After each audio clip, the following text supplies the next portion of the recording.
Hello everybody and welcome back to Screen Stars. I'm here today to bring you my review for the 2018 film noir action social drama. Who knows how to classify this film?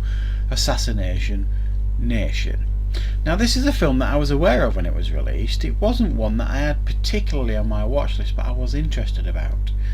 And I noticed last week, I believe it was, that Lisa over at Lisa Love's channel was doing a requested review on the Wednesdays, and this was one of the options to review, and I had it on my watch list for that week and I wasn't sure if I was going to have time to watch it, so I requested it as a review, and she actually reviewed it on the requested reviews on the Wednesday, and that review interested me even more, and it made me think, right, I'm going to actually watch this now. And I have watched this film. And what is this film about? Well, this film focuses on a group of teenage girls, 4 girls specifically, who do everything that teenage girls do, I suppose. They're into all the social media thing, partying, all the usual stuff that you would expect. However, in their little town of Salem, I think there's 17,000 people in this town, there is a hack takes place, and initially it is the mayor of the town gets hacked, and all these dirty dark secrets are revealed. Then it's the principal of the school, he gets hacked, all these dirty details gets revealed, and then boom, everybody's details in the town gets revealed, and everybody gets judged by everybody in the town, and it all turns pretty dark, pretty slimy, pretty nasty. And by the end gets particularly violent. Now that's the best outline of the film that I can give, and this film is almost in 2 parts. It was to me. The first half of the film, just over, was this film kind of holding a mirror up to society in regard to the dangers of the internet, social media, all this stuff that society are going through at the minute, all the dark side of things in society. It kind of holds the mirror up and then dials it all up to 11. So it kind of it exaggerates it slightly, and so the first half is almost like a social message, and then the second half of the film, it's almost like, right, we've had enough of this side of it now, just have fun. And then the second half of the film almost becomes a different film entirely. It's like the first half of the film is holding the mirror up and a reflection of realism in society. The second half of the film is just having fun with it, really. And it becomes, this film has been compared to Mean Girls meets The Purge. I get that comparison. But for me, I'd also like to throw in there a little sprinkling of Train Spotting. For me, I felt like it was a little bit of a Train Spotting for a new generation, and by the end it almost becomes full on Tarantino. So chuck them 2 ingredients in there as well, stir it all up, and that's the kind of the movie that you get here. And for me, it was a stylized ultraviolet film that held the mirror up to society.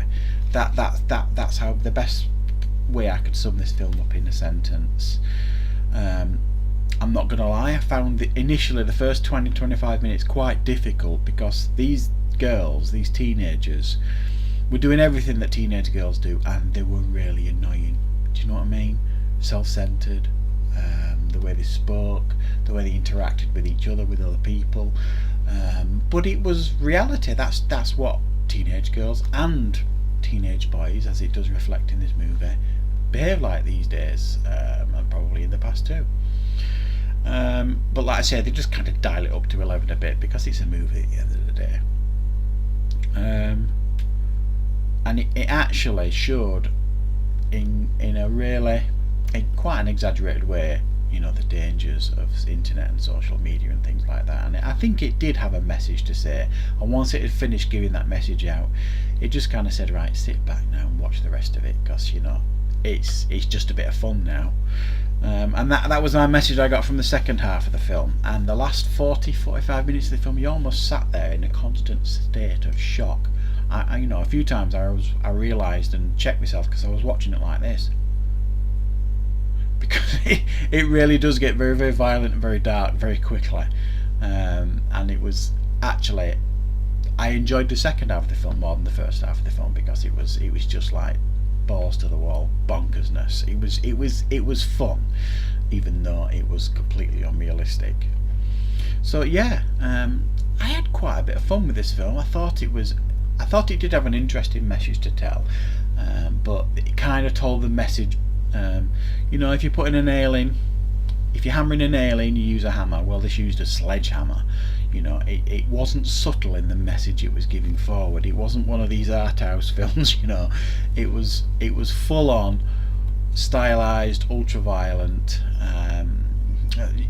I've seen some people argue that it's kind of style over substance. Well, I don't necessarily think that. I thought the style was there, and I thought there was some substance. If you look below the surface, it was giving a decent message here as well. And I loved the way it was filmed. There was the way it was filmed was very, very interesting, and it was fascinating to watch. I thought the direction in the way it was filmed was made the film more interesting to watch. So yeah, I'm glad I watched this film. I'm going to give it a 7.5 out of 10. It's not perfect. It's, like I say, it isn't subtle in its approach, and you might feel it's been a bit preachy, and there are some of you out there that might think the second half of the film, it just gets completely unrealistic and stupid, and I get that. But for me, I enjoyed the second half more, because it was almost like, right, we've done preaching to you, let's have some fun, everybody. So that's my review for Assassination Nation. I hope you enjoyed it, and I shall see you next time on Screen Stars.